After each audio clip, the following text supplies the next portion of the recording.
नमस्कार. कशात सगळे मस्त मजेत आनंदीच राहा. वैशाल व्लॉग्स मराठी चॅनलमध्ये तुम्हा सर्वांचे अगदी मनापासून स्वागत करते. आजचा दिवस सर्वांना सुखाचा, समृद्धीचा, आनंदाचा आणि भरभराटीचा जावो हीच ईश्वरचरणी प्रार्थना. चला तर मग आजच्या व्हिडिओला सुरुवात करूया. तर आज आहे शुक्रवार आणि आम्ही जाणार आहे आमच्या देवीला दर्शनासाठी. कुलस्वामिनीचं दर्शन नवरात्रात पहिल्यांदाच घडणार आहे आणि त्याचा काही वेगळाच अनुभव असणार आहे. तोच मी आज या व्हिडिओ मार्फत किंवा आजच्या व्लॉग मार्फत तुमच्याबरोबर शेअर करणार आहे. त्यामुळे आजचा व्लॉग शेवटपर्यंत नक्की बघा. आज शुक्रवार असल्यामुळे आज ड्रेस कोड हिरवा होता, त्यामुळे मी हिरवाच ड्रेस घातलेला आहे आणि ही बांगडी देखील हिरव्या मण्यांचीच आहे, पंढरपुरातून मिस्टरांनी आणलेली. आणि कुठं चालले आणि हे गाडीचं काय काम निघालं नाही असं कधी होणारच नाही. तर चेन अडकत होती सारखं आणि आवाज येत होता, कारण पावसाळा होता आणि भरपूर चिखल त्यामध्ये अडकून ऑइलिंग करण्याची गरज होती. आम्ही वठार नाक्यावरतीच चेनमध्ये तेल घातलं आणि गाडीमध्ये तेल घालून निघालो. कराड मार्गे जाणार असल्यामुळे कराडला चाललो होतो आम्ही. बाहेरचा व्ह्यू बघू शकताय, खूप सुंदर असं वातावरणसुद्धा आजचं झालं होतं. हिरवीगार शेतीसुद्धा होती. आता कराडवरून आम्ही आलेलो आहे ढेबेवाडी येथे, म्हणजे नाईकबाला चाललो होतो. ढेबेवाडी मार्गेच नाईकबाला जायला लागतं. तर हा घाट आहे बघा नाईकबाचा, खूप सुंदर. आणि पवनचक्क्या तर यातून दिसत होत्या, दिसतात का नाही तुम्हाला ह्यातून समजेना. तर बघा, पहिल्यांदा नाईकबाला जायच्या अगोदर नाईकबाचा जो काही घोडा असतो त्याचं दर्शन हे महत्त्वाचं आहे. पहिला त्या घोड्याला नमस्कार केल्याशिवाय वरचा आपलं जे काय नमस्कार आहे तो मान्य होत नाही. त्यामुळे खालीच पहिला जे काय असेल ते नमस्कार गुलाल लावूनच वर जावं लागतं. आम्ही ती प्रोसेस केली आणि वरच्या दिशेने निघालो. आणि हा घाट अतिशय अवघड असा होता आणि खालचा व्ह्यूसुद्धा खूप सुंदर दिसत होता. भरपूर आज गर्दी होती. गाड्यासुद्धा बघू शकता येता जाता दिसत आहेत. ही मोठी पवनचक्की त्यात कॅप्चर करता आली मला व्हिडिओमध्ये, तेवढीच केली आणि पोहोचलो आम्ही वरती दर्शनासाठी. आम्ही जिथे मिस्टरांचे मित्र आहेत तिथेच गाडी लावतो, म्हणजे पार्किंगसाठी, आणि त्यांच्याकडचं काय असेल ते खरेदी करतो आणि जातो. तर बघा, हे मंदिर खूप सुंदर, आमचा हा कुलदैवत आहे. तर आता गर्दी तर फार असणार म्हटलं, त्यामुळे आम्ही वरून जे काही काचेतून दर्शन होतं किंवा मुखदर्शन म्हणू शकता ते घेण्याचं ठरवलं. तर अजून आत जायचं आहे तरी बाहेरच थोडी गर्दी जाणवत होती. गर्दी बघू शकताय, फुल्ल अशी गर्दी आहे. आज तर शुक्रवार म्हटल्यावर जास्त गर्दी.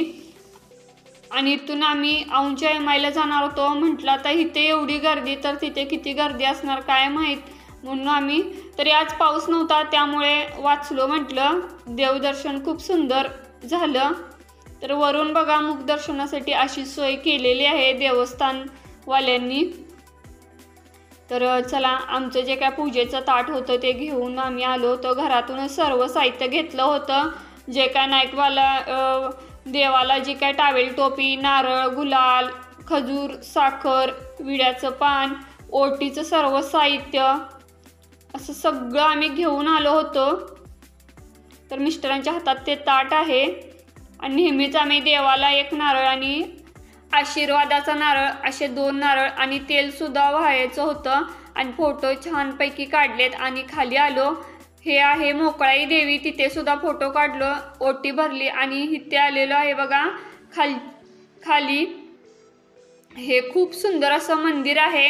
माझं काय मन राहावं ना, म्हटलं व्हिडिओ थोडेसे घेऊया. हे गोंधळी महाराज आहेत, त्यांच्यासोबत थोडे सुद्धा व्हिडिओ काढले आणि मंदिराचे सुद्धा थोडे घेतलेले आहेत. तर एमआयला वरती जायच्या अगोदर हे खालचंच एक मंदिर आहे. खूप सुंदर असं डेकोरेशन त्यांनी केलं होतं सुरुवातीला. आणि हे फोटो आहेत, मला ॲक्च्युली या फोटोतलं काही माहीत नाही, पण थोडाफार तुम्हाला दाखवण्याचा मी ह्या व्हिडिओ मार्फत प्रयत्न केलेला आहे. हा आईचा दरबार असे देखील म्हणतात. फार पूर्वी काळापासूनचे हे फोटो आहेत, अगदी क्वचित बघायला मिळतात आणि हे रेअरली कुणाच्याच घरी पण नसतात. त्यामुळे इथेच आल्यानंतर दिसतात. कारण आम्ही 300 ते 400 किलोमीटरचा प्रवास करून तिथेपर्यंत पोहोचलो होतो. त्यामुळे बरेचसं घेऊया म्हटले व्हिडिओ तुम्हाला दाखवण्यासाठी। हा बघा पूर्वीचा जिना किती सुंदर आहे आणि वरती ॲक्च्युली काम चालू होतं मंदिराचं, त्यामुळे तिथलं काही घेतलेलं नाही। थोडंसं आत बघू शकता गर्दी पण, आणि महिला वर्ग वगैरे खाली बसलेला आहे। सर्व महिलांनी हिरव्या रंगाच्या साड्या घातल्या होत्या कारण शुक्रवार होता त्यामुळे। तर खूप सुंदर असं बघा, मला काय चित्रातलं काही सांगता पण येणार नाही आणि कोण गाईड करायला पण नाही, मी नुसतं दाखवायचं काम करायला लागले। तर बघा डेकोरेशन मुख्य दरवाजापाशी, आत मी घेतला नाही व्हिडिओ किंवा फोटो कारण पोलीस होते, काय म्हणतात काय की खरं घेऊ देत होते म्हणाले मिस्टर, मी काय आतून घेतलं नाही। चला म्हटलं वरती जाऊन यमाई देवीचं दर्शन घेऊया।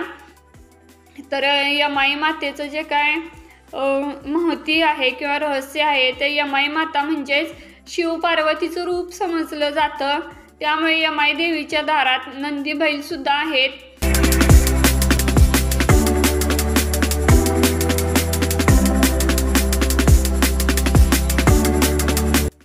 चला आता सगळे फोटो मला जेवढे होतात तेवढे सगळेच मी कव्हर केलेले आहेत एकाच व्हिडिओमध्ये। मिस्टर सुद्धा थांबले होते, घे म्हणा लागले म्हणून मी घेण्याचा प्रयत्न केला, नाहीतर सहसा त्यांनी व्हिडिओ काढू देत नाहीत किंवा फोटोसुद्धा क्वचित काढतात, त्यांना अजिबात आवडत नाही व्हिडिओ किंवा फोटो।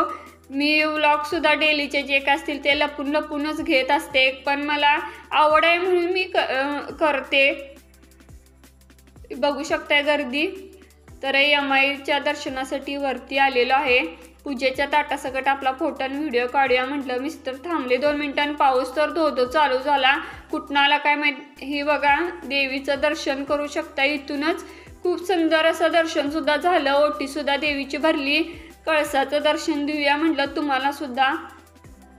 तर यमाई मातेची महती सुद्धा आहे बघा। श्रीराम जेव्हा जंगलात होते, सीता मातेला शोधण्यासाठी गेले होते, तेव्हा सीता मातेचं रूप घेऊन यमाई देवी गेल्या होत्या, तेव्हा श्रीरामांनी माई तू इथे कशी लगेच ओळखलं, तेव्हापासून देवीचं नाव यमाई देवी असं पडलेलं आहे, ही खासियत आहे।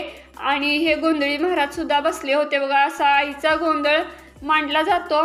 तर इथे पीठ मीठ असं अर्पण केलं जातं। आता मी घरी आलेलो आहे आणि ॲक्च्युली 7:30 वाजलेले आहेत। आता फ्रेश झालेलो आहे आणि स्वयंपाकाला लागणार एक 5-10 मिनटं। फ्रेश झाल्यानंतर एक रेस्ट करावी वाटली, रेस्ट करणार 10 मिनटं, छान असा कडक चहा घेणार आणि मग कामाला स्टार्ट करणार। तर आजचा व्लॉग इथे सेंड करते, कसा वाटला ते नक्की कमेंट करून सांगा आणि चॅनलवर नवीन असाल तर लाईक शेअर सबस्क्राईब करायलाच नका। थँक्यू।